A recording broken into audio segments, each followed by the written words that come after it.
আমরা তিন ভাই তিন ভাগে কোরবানি দেই। এক ভাইয়ের অবস্থা ভালো, তাই সে বেশিরভাগ টাকা দেয়, আর আমরা অল্প কিছু পরিমাণ শরিক হই। তাহলে কি আমাদের কোরবানি আদায় হবে কিনা? এটা একটা গুরুত্বপূর্ণ প্রশ্ন।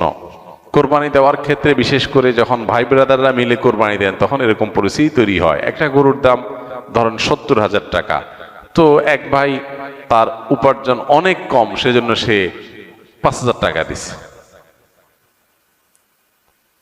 আর বাকি টাকা যেটা আছে সেটা হয়তো বাকি ভাইরা দিস। কোরবানি হবে কিনা? উত্তর হলো কারোর কোরবানি হবে না।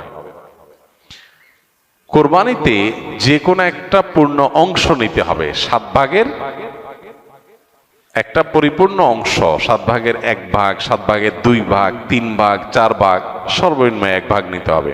ভগ্নাংশ নেওয়া যাবে না, অর্থাৎ 1 ভাগেরও অর্ধেক নেওয়া যাবে না। 2 ভাই মিলে 1 ভাগ নিছে, হবে না। তখন সেটা গোস্ত খাওয়া হবে। পশু জবাই হয়ে গেছে সহি পদ্ধতিতে, গোস্ত খাওয়া হবে, কিন্তু কোরবানি হবে না। কোরবানি বিশুদ্ধ হইতে হলে প্রত্যেককে পূর্ণাঙ্গ একটা ভাগ নিতে হবে। হ্যাঁ, এখন এমন হতে পারে যে এক ভাইকে আল্লাহ আর্থিক সচ্ছলতা দিয়েছেন, বাকিদেরকে দেন নাই, তো কি হবে? তখন সচ্ছল যিনি, তিনি তার পক্ষ থেকে কোরবানি দিয়ে বাকি সবাইকে সবার পক্ষ থেকে দিবেন, যে ঠিক আছে তোমার পক্ষ থেকে একটা শেয়ার, তুমি টাকা দিলা না, আমি তোমারটা দিয়ে দিলাম। এটা হতে পারে। অথবা আরেকটা হতে পারে যে ঠিক আছে, তুমি অল্প টাকা কামাই করছো, মাত্র 5,000 টাকা আছে, তুমি টাকা না দিলে তোমার কাছে ভালো লাগতেছে না, তুমি টাকা দিলে তোমার কাছে খুশি হবে, তো সেক্ষেত্রে 5,000 টাকা তুমি আমাকে দিয়ে দাও। এটা কোরবানির শেয়ার না।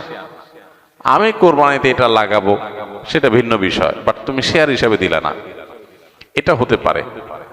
প্রবাসীরা অনেকে একটা কাজ করে, বিশেষ করে মিডিল ইস্টে যারা থাকে, অনেক প্রবাসীরা কোরবানি ঈদের দিন নিজেরা একটা ছাগল জবাই করে। তো রুমে 5 জন থাকে, এখন 5 জন মিলে একটা ছাগল জবাই করলে ওই ছাগলের টাকা তারা ভাগ করে।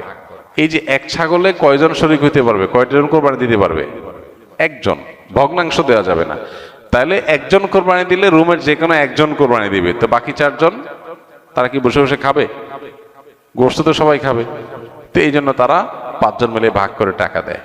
এখানে কারোরই আসলে কোরবানি হবে না। জবাই করা হবে, পশুর গোশত খাওয়া হালাল হবে, কিন্তু কোরবানি হবে না।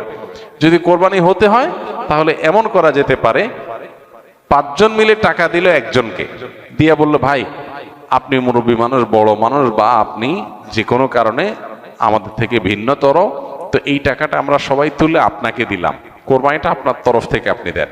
সবটা একজনের হলো, গোশতটা সবাই খাইলো।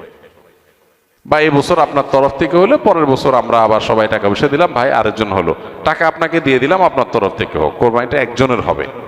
ঠিক একইভাবে গরুতে ভগ্নাংশ, এটার ভাগ এভাবে আপনার শরিক হওয়া যাবে না, পূর্ণাঙ্গ একটা অংশের শরিক হতে হবে, তারপরে কোরবানি বিশুদ্ধ।